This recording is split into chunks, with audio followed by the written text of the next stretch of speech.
नमस्कार प्रिय विद्यार्थियों, आप सभी का मेरे YouTube चैनल रीडमा स्टडी पॉइंट में स्वागत है। आज का यह वीडियो कक्षा 10 गणित के महत्वपूर्ण विषय बहुपद के बारे में है। यह जो बहुपद है वो आरबीएससी और एनसीईआरटी दोनों सिलेबस के अकॉर्डिंग है। इस वीडियो में बहुपदों के बारे में विस्तार से जानेंगे। तो देखिए, सबसे पहले अपने बात करेंगे कि बहुपद क्या है। बहुपद क्या है? देखिए, बहुपद को पॉलिनोमियल्स कहते हैं। यह दो शब्दों से मिलकर बना है, बहु और पद। बहु का अर्थ होता है मैनी, बहुत सारे, यानी पॉली, और पद यानी टर्म, अर्थात बहुत सारे पदों से बना हुआ जो व्यंजक है वो क्या कहलाता है? बहुपद कहलाता है। या इसे अपने ऐसे समझ सकते हैं कि जहां पर चर की घात धनात्मक पूर्णांक हो। क्या लिख सकते हैं इसे? जहां पर चर की घात धनात्मक पूर्णांक हो, धनात्मक पूर्णांक का अर्थ क्या है? अर्थात अपने ये लिख सकते हैं कि पूर्ण संख्या हो, अर्थात पूर्ण संख्याएं हो, वो क्या कहलाते हैं? बहुपद कहलाते हैं। तो यहां पे जैसे नाम आया चर, चर क्या होता है कि एक ऐसी वैल्यू जिसका मान स्थिर नहीं हो, बदलता रहता हो, वो क्या कहलाता है? चर। चर को अपने अंग्रेजी वर्णमाला के किसी भी संकेतों के द्वारा दर्शाया जाता है। एक कोई व्यंजक लिखते हैं x + 4, तो यहां देखिए जो चर है वो x है और 4 है वो अचर राशि है। तो यहां पर x की घात कितनी है?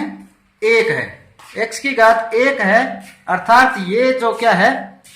धनात्मक पूर्णांक है 1, तो इसे अपने बहुपद कहेंगे। जैसे एक उदाहरण और लेते हैं, x² + 5। एक उदाहरण x3 + 6।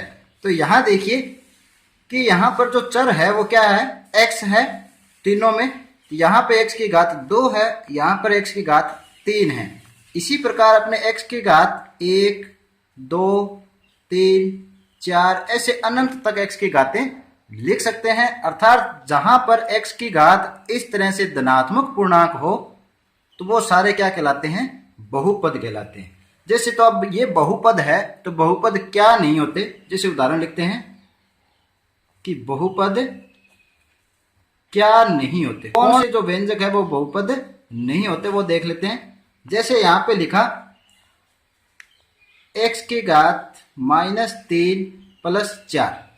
अब ये जो व्यंजक है इसको अपने बहुपद नहीं कहेंगे। क्यों नहीं कहेंगे? क्योंकि यहाँ जो x की घात है वो ऋणात्मक है।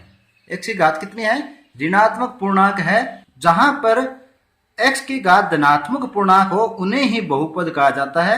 ऋणात्मक पूर्णांकों वाले को बहुपद नहीं कहेंगे। यहाँ पर x की घात -1, -2, -3 इस तरह से जितने भी जो चरों की घात ऋणात्मक में होगी, अगर वो चर किसी व्यंजक में है तो उसे बहुपद नहीं कहेंगे। एक दूसरा उदाहरण और देख लीजिए, जैसे √x + 6। इस प्रकार का जो व्यंजक होगा ये भी बहुपद नहीं कहलाएगा। क्यों नहीं कहलाएगा? क्योंकि अंडर का अर्थ क्या होता है? 1/2 + 6। तो यहां देखिए जो x की घात है वो 1/2 है, यानी पूर्णांक संख्या नहीं है। तो ये शर्त है बहुपदों के लिए कि चर की जो घात होनी चाहिए वो धनात्मक पूर्णांक की हो, अर्थात पूर्ण संख्याओं के रूप में होती है, वही क्या कहलाते हैं? बहुपद कहलाते हैं। तो यहाँ पे ये जो दोनों उदाहरण लिखे हैं ये बहुपद नहीं होते। ये इस तरह की जो व्यंजक है वो बहुपद नहीं कहलाएंगे। तो कुछ उदाहरण लिख देते हैं बहुपदों के, इससे आप अच्छी तरह से समझ जाओगे। जैसे x² + 4, ये क्या है? बहुपद कह सकते हैं।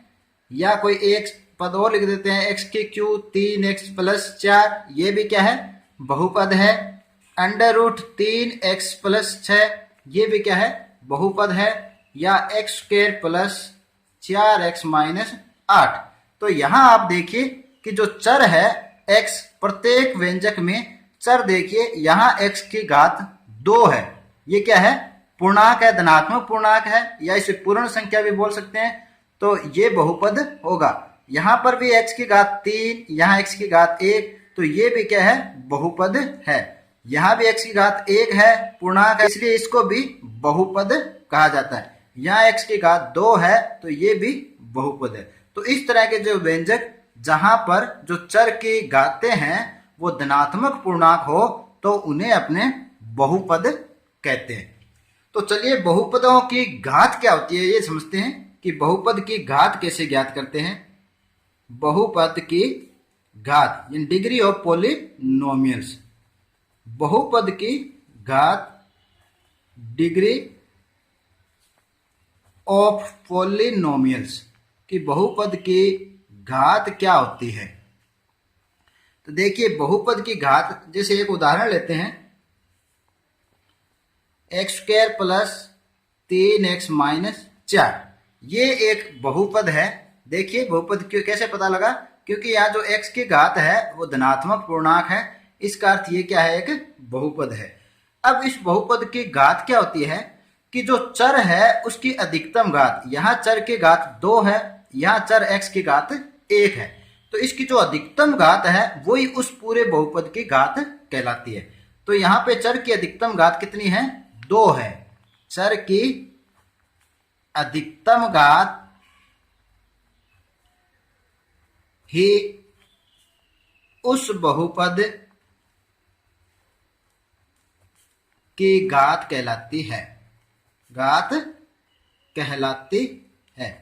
यहां देखिए आप, जो इस बहुपद के अंदर चर की अधिकतम घात 2 है, अतः यहां पर इस बहुपद की घात कितनी हो जाएगी, 2। बहुपद की घात यहां पे कितनी हो जाएगी, 2। इसी तरह यदि कोई बहुपद हो और उसके अंदर चर की घात 3 हो, 4 हो, 5 हो, जो अधिकतम घात है उसे ही अपने बहुपद की घात लेंगे। जैसे एक उदाहरण और देख लीजिए, x की घात 4 प्लस 3x की घात 3 प्लस 2x माइनस 6। तो यहां देखिए जो x की अधिकतम घात कितनी है, 4 है, तो यहां बहुपद की घात क्या हो जाएगी, अब 4। यहां अगर बहुपद की घात आपको ज्ञात करनी है तो उसका आंसर क्या आएगा, 4। तो यहाँ देखिए कि जो बहुपद की घात है उस घात के आधार पे ही बहुपदों का वर्गीकरण किया गया है। यानी बहुपद कितने प्रकार के होते हैं वो किसके आधार पे बताएंगे, बहुपदों की घात के आधार पे उनको बांटा गया है। तो पहला महत्वपूर्ण जो बहुपद का प्रकार है वो क्या है, रेखिक बहुपद। रेखिक बहुपद, रेखिक बहुपद कौन से होते हैं कि ऐसे बहुपद जिनमें बहुपद की घात 1 हो, जिनमें बहुपद की घात कितने हो, 1 हो, यानी कि जो चर की अधिकतम घात क्या हो, 1 हो। जैसे यहां लिखा 2x प्लस 3, तो ये जो बहुपद है वो क्या है, रेखिक बहुपद है। क्यों है, क्योंकि यहाँ देखिए चर x है, x की घात क्या है, 1 है, तो ये जो बहुपद है वो रेखिक बहुपद कहलाता है। इसी तरह से दूसरा होता है द्विघातीय बहुपद। इंपॉर्टेंट है, इसको अच्छी तरह आपको समझना है। द्विघातीय बहुपद किसे कहते हैं, ऐसे बहुपद जिनमें चर की अधिकतम घात 2 हो, जिसमें क्या हो, चर की अधिकतम घात, चर x जरूरी नहीं है, चर कुछ भी ले सकते हैं, चर का संकेत कुछ भी हो सकता है, चर की अधिकतम घात 2 हो, ऐसे बहुपदों को क्या कहते हैं, द्विघातीय बहुपद कहते हैं। ऐसे बहुपदों को द्विघातीय बहुपद। जैसे एक उदाहरण ले लेते हैं, x² प्लस 3x प्लस 4। तो ये जो बहुपद है, इस बहुपद में x की जो अधिकतम घात है वो कितनी है, 2 है, तो यहां पर इसे अपने द्विघातीय बहुपद कहते हैं। द्विघातीय बहुपद का एक व्यापक रूप है, वो आपको ध्यान रखना है। वो क्या है, द्विघातीय बहुपद का व्यापक रूप या स्टैंडर्ड फॉर्म कह सकते हैं, वो क्या होता है, ax² plus bx plus c बराबर 0। ये बहुपद का व्यापक रूप है। यहां पर देखिए, यहां पर a, b और जो c है वो तीनों की तीनों क्या है, वास्तविक संख्याएं हैं। a, b और c तीनों क्या है, वास्तविक संख्याएं हैं।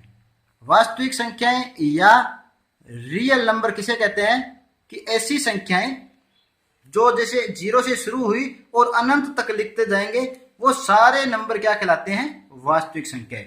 परंतु यहाँ पर जो द्विघातीय बहुपद है इसमें एक बात का विशेष ध्यान रखना है कि जो a है उसका मान शून्य नहीं होगा। इसमें a का मान शून्य नहीं होगा, b का, c का, इनके मान शून्य हो सकते हैं, परंतु a का मान वास्तविक संख्या तो होती है परंतु शून्य नहीं होना चाहिए। तो इस तरह से अपने देखते हैं, जैसे x a का मान शून्य नहीं है, b का मान शून्य हो सकता है। तो जैसे यहाँ पे b का मान शून्य लिखा तो ax² plus 0x plus c बराबर शून्य। तो यहाँ पे देखिए ये शून्य हो जाएगा पूरा, तो यहाँ ax², इसका आंसर क्या है, ax² प्लस c, तो बराबर शून्य। या इसे अपने क्या बता सकते हैं कि ax² बराबर शून्य। तो इस तरह का पद द्विघातीय बहुपद हो सकता है कि जिसमें x की अधिकतम घात कितनी होनी चाहिए, 2 होनी चाहिए। प्रत्येक द्विघातीय बहुपद में bx और c हो ये आवश्यक नहीं है, जिसमें x की अधिकतम घात वाला पद उपस्थित होना जरूरी है। जैसे आपने लिख दिया, उदाहरण लिख दिया 3x², तो यहाँ अगर आपसे पूछ लिया जाए कि ये रेखिक बहुपद है या द्विघातीय बहुपद है या त्रिघातीय बहुपद है, तो आप क्या कहोगे कि ये द्विघातीय बहुपद है, क्योंकि यहाँ x की घात कितनी है, 2 है, इसलिए इसको द्विघातीय बहुपद कहेंगे। इसी का जो नेक्स्ट पार्ट है वो इसके अगले वीडियो में अपने चर्चा करेंगे। उससे जो इसके जो अगला वीडियो होगा उसमें बहुपदों के जो शेष रहे प्रकार और बहुपदों का शून्यांक कैसे ज्ञात करते हैं, बहुपदों के शून्यांक ज्ञात करने के जो ज्यामितीय निरूपण है वो किस प्रकार होगा और शून्यांकों और गुणांकों में संबंध क्या होगा, इन सभी के बारे में चर्चा इससे नेक्स्ट वीडियो में करेंगे। तो उम्मीद करता हूं कि आज का ये वीडियो आपको अच्छी तरह समझ आया होगा। यदि आपको ये समझ आए, पसंद आए तो इसे लाइक और शेयर जरूर करें। तो आज के लिए इतना ही, मिलते हैं नेक्स्ट वीडियो में इसी वीडियो के शेष भाग के साथ। तब तक के लिए धन्यवाद।